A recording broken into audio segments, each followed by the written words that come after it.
On the 22nd of May 2014, the Supreme Court granted permission in the case of TN and MA Afghanistan on the important question whether judicial review is an effective remedy for the purposes of the European Union law of asylum.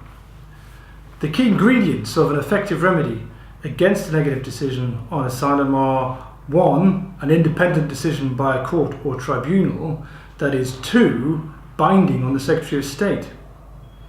There must be a remedy against any decision which entails the rejection of asylum in fact, whether for substantive or procedural reasons.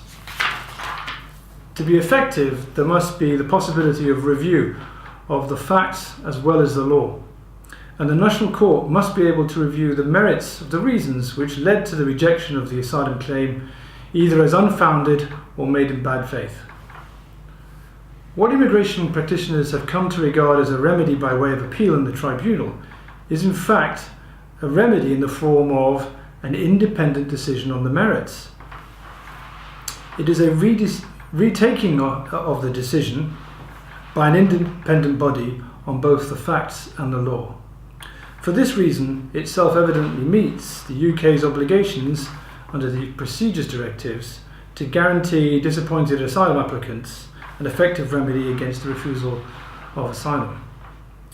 Judicial review, on the other hand, suffers by comparison because it does not offer an independent decision on the merits or on the facts, and nor can the court stipulate that the Secretary of State grant refugee status.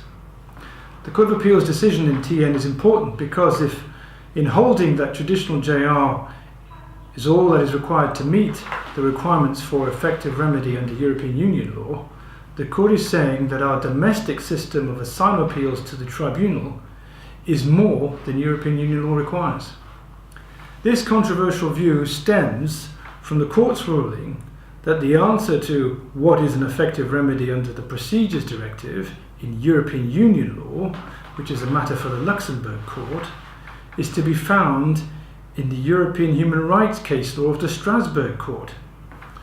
The method of asking fundamental questions of European Union law and answering them with decisions on Strasbourg law is a worrying trend because whereas Strasbourg sets the absolute floor for the minimum protections of human rights, European Union law seeks to create a new area of freedom, security and justice for refugees. Thank you. I'm Becket Bedford, and you can see this news item and also more information on myself at the No5.com website. Thank you.